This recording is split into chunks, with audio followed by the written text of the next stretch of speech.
Bonjour à toutes et à tous. Coach Léonard vous a de ma position depuis le Bénin. Donc, je salue tous nos amis, nos partenaires, nos correspondants, nos stagiaires du côté de Madagascar, du côté donc des Comores, de la RDC, de la République du Congo, côté de la Côte d'Ivoire, du Togo, du Burkina Faso, Mali, Niger. Donc, nous vous saluons sans oublier aussi du côté du Bénin. Nous vous saluons tous. C'est vrai que la voix du coach vous a manqué pendant un laps de temps. C'est vrai, c'est aussi pour la bonne cause. Donc, bienvenue à vous dans un nouveau numéro de chronique. Alors, la chronique de ce matin est intitulée les positions de vie. Nous allons parler des positions de vie. Il y a quatre positions de vie dont nous allons parler ce matin. Donc, nous allons d'abord décortiquer chacune des positions et voir, et chacun à la fin de la chronique pourra s'identifier dans une position et nécessairement, s'il trouve des inconvénients par rapport à ça, il peut donc changer. C'est très important parce que nous sommes dans une dynamique pédagogique transformationnelle également. Donc, c'est ça le but donc de nos chroniques. Évidemment, nous avons la première position. Est-ce que tu es OK avec toi-même et OK avec les autres? Donc, être OK avec soi et OK avec les autres, ça demande que vous puissiez vous trouver dans une position d'acceptation et de coopération. C'est une position d'acceptation de l'autre et de soi et une position de coopération, d'ouverture envers les autres. Une position de confiance envers soi-même et confiance envers les autres. Donc, il s'agit de votre capacité à donner et à recevoir. La capacité à donner et à recevoir. C'est une collaboration dans laquelle personne n'est perdant, personne n'est gagnant. Il n'y a pas de perdant, il n'y a pas de gagnant. Tout le monde est gagnant dans cette relation. Il s'agit alors quand vous êtes dans la position de OK avec soi, OK avec les autres, c'est une position dans laquelle quand l'autre a un problème, ça vous concerne. Le problème de l'autre vous concerne et vous cherchez la solution ensemble avec les autres. Lorsqu'on est OK avec soi, OK avec les autres, nous adoptons une position d'ouverture, une position d'acceptation des autres, une position d'acceptation de soi-même et des autres. Et nous sommes en bon terme avec les autres et avec soi-même aussi. Donc là, nous sommes OK avec nous-mêmes et OK alors avec les autres. Nous avons aussi une autre position qui suit, la position il y a une autre position qui concerne une position où on cherche à dominer, à dévaloriser les autres. C'est une position où la personne se croit supérieure et voit les autres de manière agressive. C'est quelqu'un qui se trouve dans une position où il blâme les autres, il critique les autres. Et à l'inverse, il se positionne comme quelqu'un qui vient sauver les autres. En même temps qu'il blâme, il critique, il dévalorise les autres, il vient comme en position de Messie, en position de sauveur. Il y a des gens comme ça. On appelle ça une position de dévalorisation, une position de domination, où les autres sont blâmés, sont critiqués, et les autres sont considérés comme des gens qui n'ont pas de valeur. Et c'est lui le héros, et c'est lui qui vient sauver. Et ce qu'il dit, il accuse les autres pour toute situation, c'est de ta faute. C'est toi qui as créé ça. C'est ça. Et vous n'êtes que des incapables. Vous voyez, heureusement que je suis là pour vous sauver. C'est un sentiment de mépris et de pitié. Il y a des gens comme ça qui adoptent ce genre de position. Et nous allons sur une autre position, la position dépressive, de dévalorisation. C'est une position dans laquelle l'individu se croit a le sentiment d'impuissance, le sentiment d'impuissance en se comparant aux autres. Pour lui, les autres sont supérieurs à lui. Partout où il se trouve, il pense que il se culpabilise. Il y a déjà comme ça. Il se culpabilise. Lorsqu'il est en face de quelqu'un, il pense que cette personne est supérieure à lui-même. Et il va chercher à satisfaire les besoins des autres avant ses propres besoins. Il y a des gens comme ça, qui sont dans une position où lui-même, il se considère inférieur aux autres. Et une position où il cherche à satisfaire les besoins des autres avant ses propres besoins. Une position dans laquelle il se sent victime. Et les réactions infantiles, puériles qu'il a, c'est qu'il se dit, c'est de ma faute. C'est de ma faute. Tu vaux mieux que moi. Tu es plus important que moi. Je ne vaux rien. Je ne suis pas à la hauteur. Je ne vaux rien. Et celui-là, il a le sentiment d'admiration pour les autres. Il a le sentiment de honte de lui-même par rapport aux autres. Il a un sentiment de culpabilité. Il se culpabilise. Il pense qu'il n'est rien. Il pense qu'il ne vaut rien.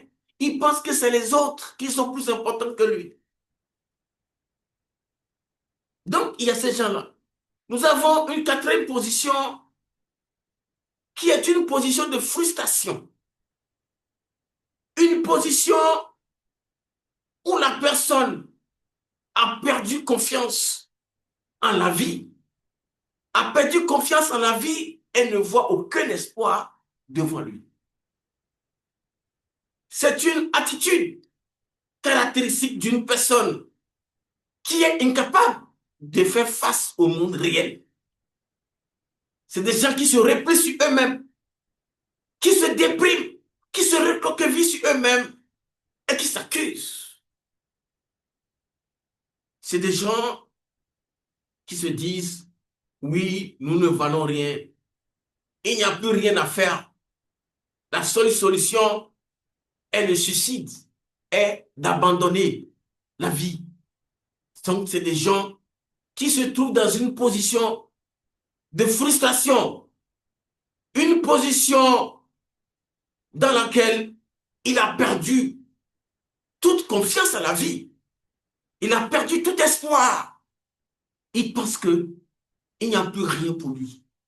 Et il est dans une position de damnation, une position où il croit que toute la vie est en train de l'écraser. Parce que la vie, soit on fait le combat pour comprendre les systèmes de la vie, ou on se laisse écraser par la vie. Il y a des gens qui sont dans des positions d'écrasement, dans des positions d'abandon, dans des positions où ils se disent, c'est fini pour moi, je n'en peux plus. Il y a cette position-là. Alors, en résumé, nous avons quatre positions. La position où je suis OK avec moi, OK avec vous. Une position où je suis gagnant, vous êtes gagnant. Une position où nous sommes ensemble pour chercher la solution, ensemble avec les autres, aider les autres. Il y a une autre position qui est la position où, dans laquelle l'individu se croit supérieur aux autres. Une position de dévalorisation des autres. Une position où il trouve que il va blâmer les autres. Il montre que c'est lui le héros, c'est lui le sauveur. Il montre que c'est lui le Messie. Et il blâme les autres. Il dévalorise les autres. Il trouve que c'est de ta faute. Et la solution que nous proposons à ce niveau-là, il faut valoriser les autres. Il faut valoriser les autres en cessant de se mettre dans une posture où on croit qu'on est supérieur aux autres, une posture où on blâme les autres, on dévalorise les autres, on croit qu'on est supérieur. Non. Il faut valoriser les autres. Nous avons une autre position, troisième position, une position dans laquelle l'individu a le sentiment dépressif. L'individu adopte une position dépressive de dévalorisation. C'est-à-dire, Une position dans laquelle il se, il se, il se croit impuissant. Une position dans laquelle il croit que les autres sont supérieurs à lui. Une position dans laquelle il a honte de lui-même. En voyant les autres, il a honte de lui-même. Et il se replie sur soi. Il fuit le regard des autres. Il se cache. Et il dit, je ne suis pas à la hauteur. Je ne vaux rien. Je ne suis pas capable. Je ne peux pas tenir devant les gens. Je ne peux pas aller devant ces gens-là. Je ne peux pas vivre parmi ces gens. Je ne vaux rien. Je ne suis rien. Il y a cette position-là. Et cette position. Et qu'est-ce que nous proposons? Il faut donc prendre conscience de ses qualités. Il faut prendre conscience de ses qualités et de ses défauts et changer son cadre de référence. Parce que, en réalité, le mur dans lequel on se trouve, c'est soi-même qui construit ce mur-là, pas nos propres pensées. Quand je pense que je ne suis rien, je ne vaux rien, je me construis un mur, un barrage. Donc, ce qu'on propose, de prendre conscience de ses qualités, de ses défauts, de travailler ses défauts, améliorer ses défauts pour être donc au même niveau que les autres. Nous avons une quatrième position dans laquelle la personne a perdu confiance en la vie. Il trouve que rien ne va, c'est fini pour lui. Une position de damnation, de condamnation de soi, de culpabilité de soi. Donc, dans cette position-là, qu'est-ce que nous conseillons? Nous conseillons que il faut chercher à se valoriser. Il faut se mettre en valeur et croire et se mettre dans une posture que tout ce qui m'arrive est de ma faute. Et si je veux, si je décide, je peux changer les choses autour de moi. Donc, en réalité, les choses sont telles qu'elles sont. C'est à nous de nous positionner, d'avoir une vision, des objectifs et de travailler à notre objectif, de travailler à notre vision et de se positionner et de saisir nos opportunités. De toutes les façons, il est important de se mettre dans une posture dans laquelle on est OK avec soi et OK avec les autres. Valoriser soi-même et valoriser aussi les autres. C'est très important. Alors, il faut travailler sur vos qualités, prendre conscience de qui vous êtes, de votre identité, de vos qualités et changer donc la perception que vous avez de vous-même. Changez ce que vous pensez de vous-même. Changez-vous et le monde changera pour vous. C'est très important. Donc, cette communication que nous allons faire. Donc, nous vous demandons donc de, de, de, d'adopter la position OK avec soi et OK donc avec les autres. Donc, c'était alors la chronique que j'allais vous présenter ce matin. Donc, il s'agit donc ici, je m'appelle coach Léonard Rosa. Je suis coach en éveil du potentiel et en accompagnement à la reconversion professionnelle. Je suis expert en conception et transfert de savoir au niveau du cabinet CFEC Afrique. Et je suis formateur. Nous avons déjà plus de 50 000 heures de formation. Donc voilà, merci beaucoup de m'avoir suivi, de ma position. Donc depuis alors le Bénin.